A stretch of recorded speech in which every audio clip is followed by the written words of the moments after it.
नमस्कार जंटी में स्वागत आपका। मैं हूं योगेंद्र। आप देख रहे हैं खास खबर। खास खबर में हम बात करेंगे बिहार की सियासत। बिहार में पहली मर्तबा भाजपा का मुख्यमंत्री बना है। इससे पहले डिप्टी सीएम बने, लेकिन मुख्यमंत्री पहली बार। आरजेडी ने तंज कसा है कि हमारा ही जो प्रोडक्ट है उसी पे आखिर बीजेपी ने भरोसा किया। आप स्क्रीन पे देखेंगे कि सम्राट चौधरी का राजनीतिक करियर कब से शुरू हुआ और क्या क्या उनका सफर रहा। राष्ट्रीय जनता दल से वो कैसे शुरुआत की उन्होंने। खैर, मुद्दा यह है कि नीतीश कुमार ने एक बार फिर ठप्पा लगाया है। जो कहा जा रहा था कि निशांत कुमार उनके बेटे हैं, वो डिप्टी सीएम बनेंगे, लेकिन वो नहीं बने। परिवारवाद को लेकर के कई आर्टिकल, कई चीजें लोग कह रहे थे कि नीतीश कुमार परिवारवाद के खिलाफ थे, वो कैसे अब परिवारवाद को पोषित करेंगे, लेकिन नहीं बना उनका बेटा। और सबसे बड़ी बात यह है कि वो शपथ ग्रहण समारोह में भी नहीं पहुंचे। खैर, बिहार में क्या कुछ चल रहा है इस वक्त सम्राट चौधरी को लेके हमारे साथ। आपको ध्यान होगा कि इलेक्शन जब चल रहे थे बिहार में, तो भी डॉक्टर शोभित सुमन साहब हमारे साथ कंटिन्यू रहे। वरिष्ठ पत्रकार जिन्होंने नीतीश लालू सारा दौर भी देखा है, ओम सैनी साहब हमारे साथ हैं और प्रमोद वशिष्ठ साहब हमारे साथ में। मैं शोभित जी आपके पास में आना चाहूंगा, सम्राट चौधरी को लेकर क्या मानना है। हालांकि पहले से लग रहा था कि अगर भाजपा का अगर मुख्यमंत्री बनता है तो सम्राट चौधरी सबसे ऊपर होंगे, और उन्होंने बाजी भी मारी, या यूं कहूं कि आला कमान का भरोसा उन्होंने जीता है। तो क्या मानना है अभी आपको, इनके सामने कुछ परीक्षा की घड़ी होंगी। जो सुशासन बाबू अपने एक सुशासन के नाम को लेकर के अपनी 20 साल की यात्रा की है, वो एक चुनौती रहेगी सम्राट के सामने। निश्चित तौर पर आप देखें कि नीतीश कुमार का एक लंबा कार्यकाल रहा है। लगभग दशकों तक वो बिहार के मुख्यमंत्री रहे हैं। इस दौरान जो जंगल राज से जिस तरह से उन्होंने बिहार को बाहर निकाला है, वह सराहनीय है। और आज भी वो उसी के लिए जाने जाते हैं कि जो 2005 के पहले का शासनकाल था, उससे बिहार को बाहर निकालने का श्रेय नीतीश कुमार को जाता है। और नीतीश कुमार ने जो एक लकीर लंबी खींची है, चाहे वो यहाँ पे आप विकास की जो भी लकीर हो, आप इंफ्रास्ट्रक्चर में देख लें, सड़क में देख लें, बिजली में देख लें, उस लकीर पर जो है अब किसी को खड़े उतरना तो काफी जो है देखने वाली बात होगी कि सम्राट चौधरी उस पर कहाँ तक खड़े उतर पाते हैं। लेकिन उस लकीर को आगे ले जाने का जो श्रेय है वो सम्राट चौधरी के कंधे पर है। उस बात को आपको देखना होगा कि सम्राट चौधरी को भाजपा ने एक लंबे समय से तैयार किया है। आप देखेंगे तो भाजपा में वो बहुत हाल में ही आए हैं, अन्य कई पार्टियों में वो रह चुके हैं। लेकिन जिस तरह से भाजपा ने उन्हें प्रदेश अध्यक्ष बनाया, उन्हें सदन का नेता बनाया, उन्हें जो है वित्त विभाग की भी जिम्मेदारी सौंपी, उसके बाद गृह विभाग जो अहम विभाग देखा जाता है, जिसमें देखा जाता है कि नीतीश कुमार अब तक जो है गृह विभाग किसी को भी नहीं दिए थे। ऐसे में वह जो है सम्राट चौधरी को के ऊपर विश्वास जताते हैं। और हम लोग ऐसा यहाँ देख भी रहे थे कि लगभग 1-2 सालों से जो है सत्ता में जो भी फैसले हो रहे थे वो सम्राट चौधरी के बदौलत ही हो रहे थे। नीतीश कुमार भले ही मुख्यमंत्री के तौर पे थे, लेकिन सारा काम काज जो है वो सम्राट चौधरी ही अभी पहले से देख रहे थे। भाजपा ने जातीय समीकरण को यहाँ साधने की कोशिश की है। आप देखेंगे कि यहाँ पे जो जातीय समीकरण है, जिस जातीय समीकरण को नीतीश कुमार ने अब तक साधा है, जो जातीय गोलबंदी उन्होंने की है, उसमें कुर्मी है, कोयरी है, और जो धानुक का वोट बैंक जो है लगभग 10% के आसपास का वोट बैंक है। तो यह देखा जा रहा था कि अब जो कोई भी मुख्यमंत्री होगा, तो कुर्मी चूंकि नीतीश कुमार खुद रह चुके हैं, इसके बाद भी जो है कोई भी मुख्यमंत्री होगा तो वो कोयरी समाज से ही आएगा। इस बात को यहाँ समझा जा रहा था, क्योंकि भाजपा हमेशा हमेशा जो है भविष्य की राजनीति को ध्यान में रखकर काम करती है।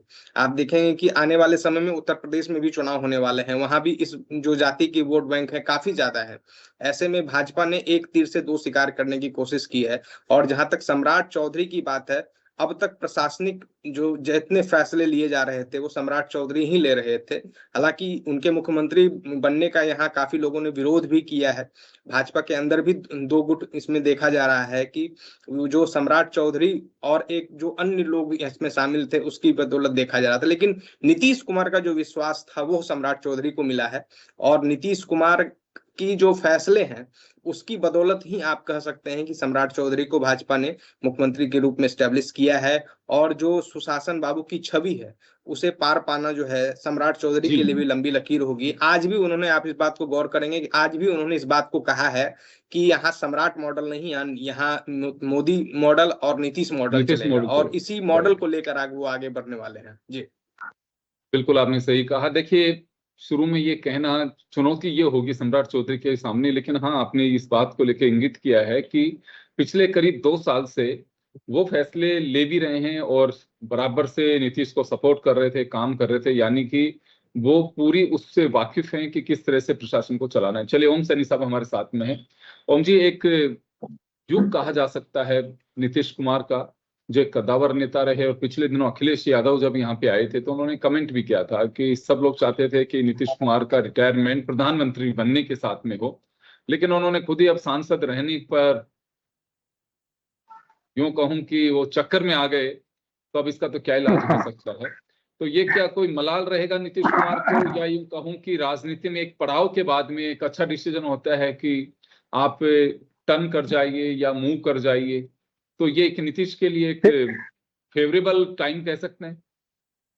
देखिए, एक जैसा अखबारों का आज हेडिंग है कि नीतीश युग का अंत, मैं इसको यूं नहीं कहता। मैं ये कहता हूं कि नीतीश कुमार जिस तरह की एक अलग राजनीति करते रहे हैं और इनका ये उत्पाद रहे हैं जेपी मूवमेंट को, जिसमें से लालू यादव और यही निकले, और ये इनका एक अलग स्वरूप है, लालू का एक अलग स्वरूप है।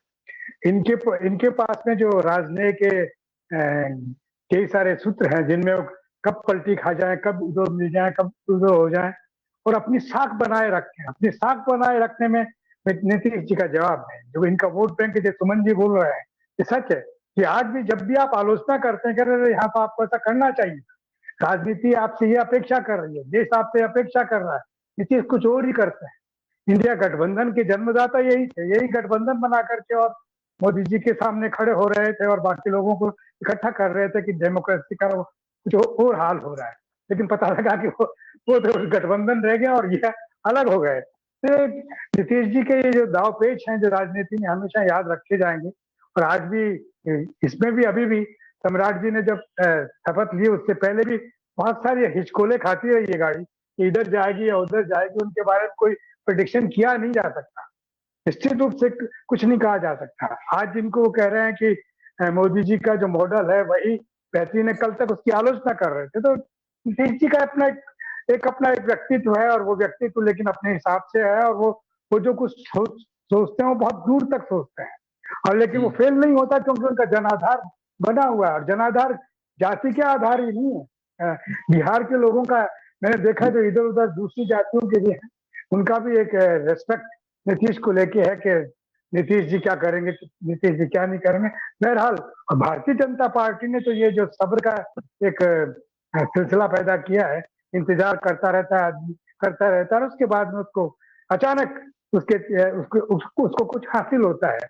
जैसे हमारे यहाँ भजन लाल जी आए, वैसे ही सम्राट गए हैं बिहार के अंदर, चर्चा में थे वही हमारे भजन लाल जी, चर्चा में थे। लेकिन जिनको बनाया उनको भारतीय जनता पार्टी का केंद्रीय नेतृत्व पूरी तरीके से थामता है, आगे बढ़ाता है और उनको शह देता है। ऐसा नहीं है कि बना दिया उसके बाद में। ये तो राष्ट्रीय अध्यक्ष हैं, राष्ट्रीय अध्यक्ष मेरा ख्याल है कि इससे पहले जितने राष्ट्रीय अध्यक्ष रहे वो बहुत ज्यादा प्रचारित होते रहे, लेकिन वर्तमान राष्ट्रीय अध्यक्ष का ऐसा कोई प्रचार नहीं, लेकिन वो अपना काम है वो करते हैं, और उसमें कोई उनको नाराजगी नहीं है। हमने देखा कि नाराज हो जाते हैं लोग। तो एक अलग तरह की पार्टी पैदा हो रही है, भारतीय जनता पार्टी अलग रूप में विकसित हो रही है, और वो प्रभावी हो रही है, अपने आप को सफल कर रही है। तो सफलता से बड़ी दूसरी कोई बात होती नहीं है। तो नीतीश जी का जीवन, अब वो कह रहे हैं कि वो संसद में जाना चाहते हैं, संसद में दिखाना चाहते हैं। तो देखिए, संसद में बड़ी मदद की जरूरत है। बहुत सारे सवाल सामने आ रहे हैं। महिला आरक्षण का सिलसिला, जो 2 दिन की बैठक, उसमें नीतीश जी क्या बोलते हैं, जो देखने की बातें होंगी। बाकी उनको मुबारकबाद दी जानी चाहिए कि 2 दशक तक जो आदमी बिहार की राजनीति में अपने तरीके से स्थापित होता रहा, आगे बढ़ता रहा, और जिससे आलोचनाएं भी हुई, लेकिन वो आज भी उतने ही लोकप्रिय हैं जितने पहले हुआ करते थे। जी बिल्कुल, आप सही कह रहे हैं, क्योंकि उन्होंने अपने तरीके से चलाई है राजनीति। मैं प्रमोद जी आपके पास में आना चाहूंगा। जिन राज्यों में भाजपा शासित सरकारें हैं वहां डबल इंजन की बात की जाती है। अब डबल इंजन पहले भी, हालांकि नीतीश कुमार के साथ में भी योजनाएं भी आई हैं, जैसे अभी डॉक्टर सौरभ भी कह रहे हैं कि वहां एक अलग ट्रैक दिया उन्होंने, जो बिहार पे एक छाप थी उसे धोया उन्होंने, और अपने एक सुशासन की बात की उन्होंने। अब क्या लगता है आपको कि डबल इंजन के साथ साथ बीजेपी के सामने एक ये भी एक चुनौती रहेगी कि जो छवि की बात की जा रही है? देखिए, सम्राट चौधरी दोनों तरह के टेस्ट मालूम है उन्हें। राष्ट्रीय जनता दल से उन्होंने अपना सफर शुरू किया और एक सियासी ठहराव जो यहाँ पे आया, जहां से ग्रूमिंग हुई उनकी, वो भाजपा रही। तो ये दोनों का मालूम है हमको वर्किंग स्टाइल का। तो यहाँ डबल इंजन का और बेनिफिट मिलेगा कुछ, या भी केवल चुनौती है इनके सामने कि हाँ बिल्कुल जिस तरह से नीतीश कुमार ने चलाया सबको साथ लेकर के, वैसे चलाना एक चुनौती होगी उनके सामने? क्योंकि अगर योगेंद्र जी, भारतीय जनता पार्टी 16 राज्यों में अपने मुख्यमंत्री बना चुकी। अब बिहार में बनने के बाद में इसमें असम भी है, जो अभी देखते हैं क्या होता है 4 मई को। तो जो बात सम्राट चौधरी जी की हो रही है, तो उसमें अमित शाह ने जब रैलियां की थी बिहार में चुनाव के दौरान, तो इनके लिए उन्होंने पहले ही एक तरह से संकेत दे दिए थे। उन्होंने भाषणों में इस बात को भी कहा कि इनको बहुत कुछ बड़ा या मिलने की वो है। तो इसमें तो कोई शक शुबा नहीं था कि लगभग तय ऐसा था कि ये नीतीश कुमार जी जाने के बाद में सम्राट चौधरी ही बनेंगे। और इसमें ये भी तय है कि नीतीश कुमार आडवाणी का जगह भी ले सकते हैं। हो सकता है कि उनको गठबंधन का धर्म निभाने या एक संदेश देने के लिए भारतीय जनता पार्टी उप प्रधानमंत्री बना दे। नहीं, सेंटर के बड़े मंत्री तो ये हैं ही, केंद्रीय मंत्री। जिस तरह दिल्ली के गलियारों में चर्चा है कि 4 मई के बाद जो रिसफल हो रहा है मंत्रिमंडल का, उसमें संभवतः ये कोई बहुत बड़ा पद नीतीश कुमार पाने वाले हैं। अब इसमें कोई दोहरा नहीं कि देखो, हर मुख्यमंत्री, हर लीडर की एक अपनी शैली होती है, कार्य करने की अपनी एक नीति होती है। अब सम्राट चौधरी हालांकि पहली बार मुख्यमंत्री बने हैं, लेकिन वो बातचीतों में, काम करने में घुटे घुटाए नेता लगते हैं कि उनको बिहार का तजुर्बा है। बिहार के बारे में जिस तरह से वे घूमे, बिहार की पृष्ठभूमि का तजुर्बा है, बिहार की राजनीति का तजुर्बा है, बिहार की अफसरशाही को वो समझते हैं, बिहार की जनता के मूड को वो समझते हैं। तो अब ये किसी के बारे में एकदम ये कह देना कि वो क्या कर पाएंगे, ये तो नहीं। लेकिन उनको केंद्र से, निश्चित रूप से केंद्र से पूरा सहयोग मिलने ही वाला है, क्योंकि वो अमित शाह के बहुत चहेते हैं, इसमें कोई दोहरा नहीं है। और बिहार जैसे स्टेट में भारतीय जनता पार्टी का शीर्ष नेतृत्व कभी नहीं चाहेगा कि हम फ्लॉप हों। पहली बार मुख्यमंत्री बनाकर 4 मई के बाद निश्चित रूप से बिहार को बहुत कुछ जरूर मिलेगा, इसमें कोई दोहराय नहीं है। और डबल इंजन का फायदा मिलने की पूरी ही उम्मीद है। इसमें इसकी जो चर्चाएं हैं दिल्ली गलियारे में भी है, राजनीति में है, अफसरशाही में भी चल रही हैं। सुना ये गया है कि 5 बड़े शीर्ष अधिकारियों की एक टीम बनाई गई है, वो इसको मॉनिटर करेगी बिहार की, भाई यहाँ क्या काम करा जाए, कैसा किया जाए, जो दिल्ली में सेंट्रल के अफसर्स हैं। क्योंकि बिहार जैसे राज्य में पहली बार भारतीय जनता पार्टी ने अपना जो मुख्यमंत्री बनाया है, उसको ये बिना भुनाने से नहीं चूकेंगे। जिस तरह से उत्तर प्रदेश में अपराध का सफाया करने का काम हो रहा है, बिहार में भी इसकी बड़ी जरूरत है। वहाँ शराब माफिया बहुत सक्रिय हैं, उसकी यहाँ बड़ी जरूरत है। जो बंदरगाह उनके लगे हुए हैं, वहाँ तस्करी का जो एक बड़ी चुनौती है, उसको यहाँ उसकी बड़ी जरूरत है। वहाँ केवल प्रमोद जी सड़क देखिए, रोड का ही मामला नहीं है। प्रमोद जी, चुनौती हर सरकार के सामने होती है। आपने एक बड़ी बात कही है कि शायद अब कोई रेस्पेक्टेबल, ऑनरेबल उन्हें कोई पद दिया जा सकता है नीतीश कुमार को, क्योंकि मार्गदर्शन की भी बड़ी आवश्यकता होती है कि वो सत्ता का मार्गदर्शन करें, और जो गठबंधन है इनका एनडीए, उसका चेयरपर्सन भी उन्हें बना सकते हैं। क्योंकि उसकी वजह मुझे यूं दिखाई देती है कि एक लंबा कैरियर और एक उनका जो तजुर्बा है उसके लिहाज से, क्योंकि ये पद यूं भी देखें हम तो एक रेस्पेक्ट का है कि आप सबको साथ लेके चल रहे हो, लेकिन इससे कोई बाध्यता भी नहीं होगी कि आपको कोई पोर्टफोलियो मिलता है गवर्नमेंट में। तो ये भी हो सकता है इसमें। हाँ बिल्कुल, ये तो देखो, जैसे रेल मंत्री भी पहले रह चुके हैं, तो इनको सेंट्रल का भी पूरा अनुभव है। और जी। अब तो मान लो मुख्यमंत्री में पद से यहाँ से जाने में नीतीश कुमार जी की रजाबंदी जितनी भी रही हो या नहीं रही हो, वो एक अलग बात है। लेकिन सेंट्रल में उनको पद लेने में उनकी पूरी वो चलेगी, इसमें कोई दो राय नहीं। सेंट्रल में अब इनसे कोई मतलब समझौता मुझको लगता नहीं ये कर पाएंगे। तो निश्चित रूप से इनको अच्छा पद, अच्छा पोर्टफोलियो, कुछ ना कुछ निश्चित मिलेगा। अब ये जी। जो संगठन की आपने बात कही कि एनडीए का, तो ये थोड़ा सा मुझे नहीं लग रहा, क्योंकि एक उम्र के तकाजे से थोड़ी इनको जो इनकी गतिविधियां सी बीच में रही हैं सभाओं में इस तरह से, तो शायद संगठन का इनको ना मिले, सत्ता में भागीदारी इनको बड़ी मिलने की पूरी उम्मीदें जो राजनीतिक पंडित लगा रहे हैं, इसमें कोई दो राय नहीं। जी, चलिए सौरभ जी, आपके पास में वापस आना चाहूंगा मैं। डबल इंजन की सरकार की बात हो रही है अभी यहाँ पे। हालांकि नीतीश कुमार के साथ भी जब अलायंस में बीजेपी रही, यहाँ पे डिप्टी सीएम भी रहे सम्राट चौधरी, तो वो भी एक वक्त रहा। अब एक खुल करके, क्योंकि सबसे बड़ी वजह है कि सम्राट चौधरी चलाएंगे सरकार, अमित शाह के चहेते बता रहे हैं, जैसे कि बता रहे हैं, लेकिन हाँ, आला कमान के बिना चॉइस के कोई मुख्यमंत्री बिहार का नहीं बन सकता। लेकिन सबसे बड़ी आपको लगता है कि 2029 नारी शक्ति वंदन जो बिल है वो, और 40 लोकसभा की सीट, आपको लगता है कि वह महत्वपूर्ण है बीजेपी के लिए बिहार में? निश्चित तौर पर आप देखेंगे तो हाल में ही परिसीमन भी होने वाला है। 2029 के चुनाव के पहले मुझे लगता है परिसीमन की सारी कार्रवाई हो जाएगी। उसके बाद जो है बिहार में लोकसभा की सीटें भी बढ़ेगी, चूंकि ये जनगणना के बाद की ये प्रक्रिया है और जनगणना जो है अगले साल हो जाएगा और अगले साल के बाद मतलब 27 में पूरी हो जाएगी जनगणना, 27 में 28 तक हो जाएगी। तो मुझे लगता है कि 29 के पहले ही परिसीमन का काम जो है पूरा कर लिया जाएगा और 40 लोकसभा जो सीटें हैं वो बढ़ जाएगी। अभी जो नारी शक्ति विधेयक की बात जो आप कर रहे हैं उसकी बदौलत भी बिहार में यहाँ की सीटें बढ़ेगी। बिहार विधानसभा में भी नारियों के लिए जो है वो सीटें बढ़ेगी। आप देखेंगे कि यहाँ उप मुख्यमंत्री का जो पद है उसको जो है जदयू को दिया गया है। इसका भी एक खास महत्व रखा गया है और इसका भी एक ख्याल रखा गया है कि अभी थोड़ी देर पहले जो है विभाग का भी बंटवारा कर दिया गया है। हालांकि मंत्री जो अन्य मंत्रियों को शपथ दिलाना है वो मई में किया जाएगा। अभी जो आप देखेंगे तो 29 विभाग जो है सम्राट चौधरी के पास रखा गया है और जो अन्य विभाग है 18 या 19 विभाग है वो जदयू के कोटे में दिया गया है। तो यह देखा जा रहा है कि विभागों के बंटवारे में भी जो है भाजपा आगे के पायदान पर खड़ी हो रही है और आने वाले समय में जो चुनाव होगा उसमें भी भाजपा इस बात को ख्याल रखेगी कि नारी शक्ति अधिनियम का जो है वो खास ख्याल रखा जाए। संसद में 3 दिवसीय जो है इस पे जो बहस भी होनी है उसमें आप देखेंगे कि बिहार के पक्ष रखने के लिए नीतीश कुमार क्या क्या कहते हैं वहां पर। हालांकि नीतीश कुमार ने जो महिलाओं के लिए बिहार में काम किया है वो एक लंबी लकीर है। आप देखेंगे कि नीतीश कुमार ने अपनी सरकार में पहले ही 35% आरक्षण महिलाओं को दिया है, जो एक पूरे देश में एक नजीर के रूप में देखा जाता है।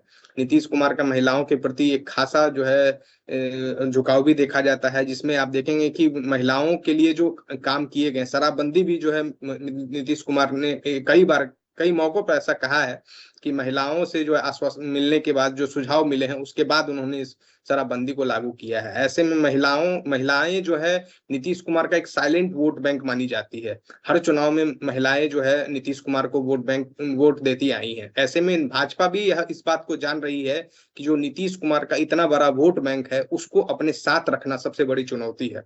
आप देखेंगे कि सम्राट चौधरी के जो मंत्रिमंडल है उसमें भी महिलाओं की संख्या अच्छी खासी होने वाली है पिछले बार की तुलना में। कई नए चेहरों को इसमें जो है मंत्री बनाया जाना है। ऐसे में आप इस बात को ध्यान रखेंगे कि बिहार में महिलाओं के प्रति जो इतने काम हुए हैं उस काम को और ले जाने की जिम्मेदारी सम्राट चौधरी के कंधों पर है। जी सौरभ जी, आप बिल्कुल सही कह रहे हैं, क्योंकि देखिए एक सॉफ्ट टारगेट वोट है महिलाओं का, और ये कई राज्यों में इसका एक सफल प्रयोग राजनीतिक दलों ने किया भी है। महाराष्ट्र अभी हाल ही में, और दूसरी जो जगह हैं वहां पे हो, हरियाणा हो, वहां महिलाओं के डायरेक्ट बेनिफिट वाला स्कीम या फिर सुशासन भी एक बहुत बड़ी वजह है। क्योंकि महिला सबसे ज्यादा अगर अनसेफ किसी अपने आप को महसूस करती है तो वो वोट डालने से भी कतराती है और सरकार को आईना भी बहुत जल्दी दिखाती है। एक बड़ा फैक्टर नीतीश कुमार के साथ महिलाओं का जाने का ये रहा। और आपने एक बहुत बड़ी बात कही है कि अब मंत्रिमंडल का जो विस्तार होगा उसमें महिलाओं की संख्या देखी जाएगी। ओम जी, आपके पास में आना चाहूंगा, ये बीजेपी एक ठप्पा ये भी लगाएगी, नारी शक्ति वंदन अधिनियम पास कराएगी, और उसके बाद में आई थिंक बिहार में जो मई के अंदर हम मान के चलते अपेक्षित मान रहे हैं कि मंत्रिमंडल विस्तार होगा। नहीं तो विपक्ष सवाल भी खड़ा कर सकते हैं कि 33% नहीं तो 25% आप करिए, लेकिन अब किसने रोका आपको? तो ये एक सवाल खड़ा हो सकता है अगर अब महिलाओं की संख्या में अगर इजाफा नहीं हुआ मंत्रिमंडल में तो। देखिए, जब सब लोग कह रहे थे कि भारतीय जनता पार्टी का केंद्रीय नेतृत्व बड़ा कमजोर साबित हो रहा है, जब बिहार में इलेक्शन हुआ था SIR का मुद्दा उन्हें तंग कर रहा है, जातियों की कम्बिनेशन का सिलसिला उन्हें तंग कर रहा है, तो सच आप महिलाओं के वोट जिस तरीके से हासिल कर गए, ये कारीगरी बड़ी कमाल की है। तो इन सारी बातों को देखते हुए मुझे लगता है कि इस बात का खास ख्याल रखेंगे वो हमारे नीतीश जी के सब महिलाओं के लिए क्या कुछ किया जा सकता है। शराबबंदी का मामला भी बहुत ऐतराज के बावजूद उन्होंने महिलाओं के कहने पर बरकरार रखा, और यही हाल शायद आगे भी होगा, क्योंकि वो ठीक से पहचानते हैं, जिस बात को ठीक से पहचानते हैं, आपको कितना ही उनके उसमें वो लगे कि सब ये क्या कर रहे हैं, लेकिन हकीकत है। और भारतीय जनता पार्टी इनके किसी सुझाव से मुकर नहीं सकती, और मेरा ख्याल है वो समझते हैं कि इसका जब एक बार कमिट हो जाते हैं नीतीश जी तो बहुत मुश्किल से जाते हैं, लेकिन जाते हैं तो फिर बड़े तबाही कर देते हैं, और बने रहते हैं तो बड़ा काम करते हैं। यही मेरा ख्याल है कि भारतीय जनता पार्टी को स्थापित करने के लिए बिहार में जिस तरीके से सम्राट जी को चीफ मिनिस्टर बनाया है और आगे तक का एक रास्ता साफ किया है, तो महिलाओं को आधार बना करके तो ये निश्चित रूप से ये मान रहे हैं कि अब जो सीटें बढ़ेंगी परिसीमन के बाद में उनका भी लाभ मिलना चाहिए। तो वो लगातार एक प्रक्रिया है जो चलती रहेगी, और वो इन्हीं सब लाभों के लिए हैं।